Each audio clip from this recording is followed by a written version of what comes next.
That is James Mennie. He is over at the Montreal Gazette. And Jim, look up. It's Francois Legault. Jim, what do you think about this? For someone who apparently was getting set, as so many people believe, to call it a day, are you surprised by this, or was this something you kind of expected, half expected? No, I think he's still going to go through with it. And in fact, one of the things that all this mise en scène, all this cosplaying to be Rocky is trying to cover up is the fact that we did have examples of people speaking out loud. Yes, not giving the reporters their names, but certainly writing association presidents and so on, saying it's time for this guy to go. And throughout this entire surreal weekend, with the CAC meeting and talking like everything's fine, we're going to bring in even more unconstitutional laws for you, Quebec. In the middle of all that, there is this real sense. I detect the aroma of Trumpism coming in there. Like, when Trump has his cabinet and all his bootlickers come in and they're on camera and they say what a great job he's doing and how he's the best president ever. This was the vibe I got off of this convention. I don't believe anybody in that room thinks they're going to win the next election. They'll be lucky if they hang on to their seat, which they probably won't. And I think this is all just for show. Because why? Because no one knows what else to do. No one knows how to get out of this mess. And if the opposition wants to sit back and fold its arms and watch this, what used to be a political party, but as I say, it's now a bunch of reenactors, sort of like, cosplay itself into obscurity, then Tom, but the problem is they're still in charge. They're still adopting laws. They're still picking fights, which is all Francois Legault has ever known how to do. And we're going to see more fights before we finally get shed of this guy and his party. And we can only hope that these fights are not going to do even more damage to Quebec than Francois Legault and the CAC have already carried out. I guess it would have been, for everyone and we've talked about this before, a lot of our analysts as well have talked about the fact that we think, or you think he's going to step away long before there's an election. There's some question as to whether it might even be an early election. Does any of what you heard over the weekend change your mind when it comes to that? Not at all. As I say, I think this bluster, this I'm here, I'm ready for a big fight, is to essentially cover up the fact that they're already probably shredding documents and packing up the furniture. I think that as I said, I'm a guy who said, what, he might try to pull it out of the fire, he might try and call an early election, but honestly, having heard the not so quiet rumbles of discontent within the CAC, realizing that there are more than 80 personalities involved in this equation, I really don't. And quite frankly, Francois Legault, I have to tell you, is no Donald Trump. At least Donald Trump, they can go, but he's changed this and he's crazy, but he's doing all the crazy things he said he'd do. Francois Legault's record of achievements is ridiculous. If it was not for the notwithstanding clause, Francois Legault wouldn't even be on the map in Canadian politics or in Quebec politics. So there you have it. And as I've said before, with all due respect to Francois Legault's cabinet and his caucus, he doesn't have a very deep bench, Aaron. If we want to talk about why is this taking so long, I really think nobody sees an heir apparent. Nobody sees a savior within the ranks of the CAC. Was someone else going to step up? Was someone else going to step up and say, listen, I think this party's in trouble and I know where to take it? Maybe we'll see that happen, but I absolutely guarantee you, Aaron, that Francois Legault will not be running in next year's general election. Okay. You heard it here again, and I know we've talked about this before. Fine. Let me go back to a couple of other things with respect to what kind of reaction there was from the other political parties here over the weekend. Did you hear anything, Paul St. Pierre Plamondon? And I know the CAC have been sort of pointing at him going, look, he's trying to steal our thunder here, with even harsher restrictions to Bill 21. Any pushback this weekend at all? Not really, but on the other hand, there's the old saying in politics, never interrupt your enemy when he's making a mistake. And my God, they've been making mistakes day after day after day. If I was the head of the Liberal Party, if I was the head of the Parti Québécois, I would just nod, approvingly and say, just keep on talking. And it's nothing else. As I say, those voices that were raised this weekend calling for him to get the hell out. I mean, the CAC is a party that has always said the quiet part out loud. And the quiet part that's being said out loud now is go.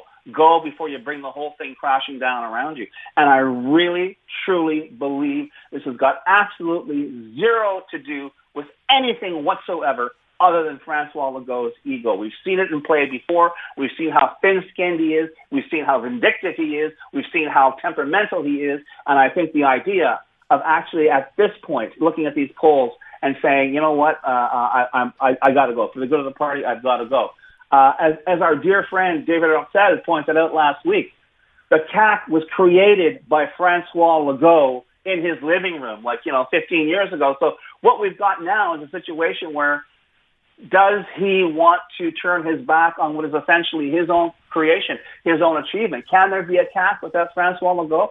I don't think so. But I think the bigger problem is he doesn't think so either, even though every single indicator says it's time to leave. I would just ask one other thing with respect to the government. There's this and I think we talked about this last week, this reaction from the government to the doctors, medical specialists. And now, of course, the doctors saying today they're considering, or they go back because mediation is now being accepted, but only if the government pulls Bill 106. And everything we've heard up to now, Jim, suggests they're absolutely not going to. In fact, they had an ad campaign explaining to the public, at least in French, why they were doing this. So what do you think happens here? Is there capitulation or not?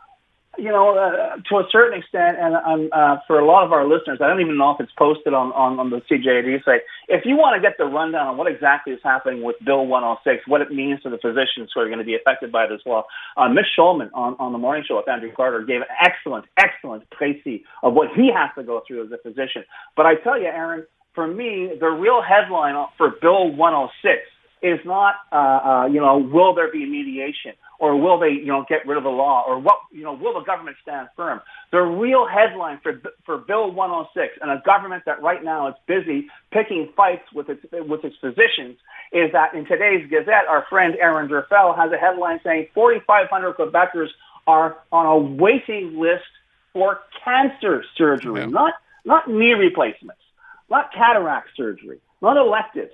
Cancer surgery. We're back at that situation. Remember back, I think it was in the 80s when the PQ government had to ship Quebecers to Plattsburgh for cancer treatments. Are we going to see that happen again? This is absolutely unacceptable. And for this government to turn around and say, yeah, you know what? This is a perfect time to get into an ugly mud fight with our doctors tells you all you need to know about this government and its priorities. Fair enough. Let me move on, talk about what's going on municipally. It's an exciting day when you hear a candidate running for mayor saying he, if elected, will make sure there are more public toilets in the city. But, Jim, what are the other issues right now? Well, everything has to be 15 minutes away, but that's right. That's for Le Cabrelin. But today, I found it rather intriguing because even though he has zero say in which way the STM maintenance workers strike is going to go, he turned around and said, if you elect me mayor, I absolutely guarantee you I'll be cutting the salaries of all those STM executives. For example, the CEO of the STM made more than $400,000, I think, last year. And everyone was freaking out over that. He was going to cut that by $100,000. Here's the problem. You were there when these people got their paychecks. You were there when these salaries were agreed to, and it's all the same old garbage. Well, they have to be competitive with the private sector. How many public transit corporations are running in the private sector? They're called public transit corporations for a reason. So the idea that someone, and I'm sure the CEO, I got nothing against her. I'm sure she's very, very talented. $400,000 in this town? Give me a break. With this level of public transit and this efficiency of public transit, but I think in the end, between now and November 2nd, Election Day in Montreal, you may see the rhetoric get cranked up a little bit about this strike if it continues. Because I've been telling you in the past, my friend, that we need that lightning rod issue. We need that thing that's going to get people, really looking at the candidates. Right now, as we say, nearly half of the electorate doesn't know who the hell to vote for.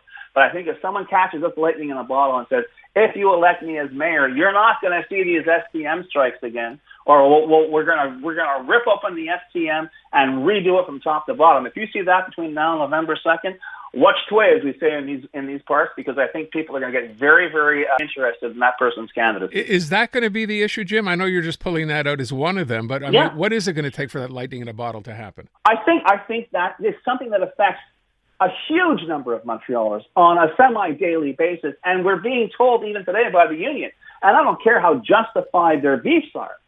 The fact is they're saying, you know what, we're not getting anywhere, we're going to have more strikes, and winter's coming, my friend. I really think right now, if somebody plays it smart, if somebody says the right things or perhaps couches what they can do in a really kind of offensive leadership, I'm taking charge kind of way, this STM strike could become an election issue in this town.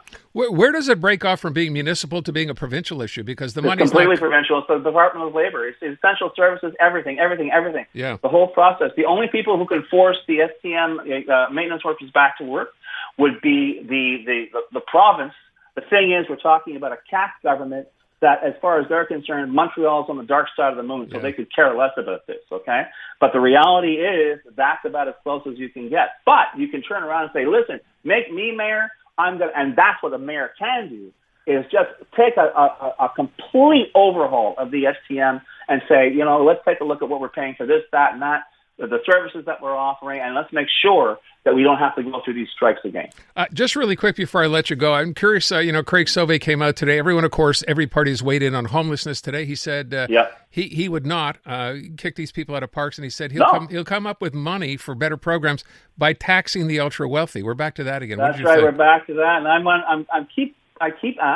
got nothing against Craig Sauvé. He seems like a stand-up guy, but I keep asking myself, where are these ultra-rich people, Earthman, that you speak of? Because I'm trying to figure Montreal's 1%.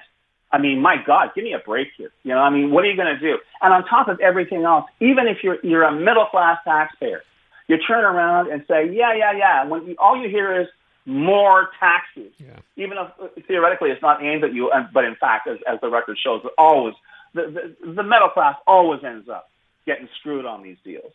But, they say, more taxes will be our solution to everything. Look around you. We've had the eyeballs taxed out of our heads for the past 50 years, Aaron. How grand is life in Montreal and indeed Quebec? James Mennie over at the Montreal Gazette. Thank you, Jim. Introducing Bryan Adams Radio on iHeartRadio.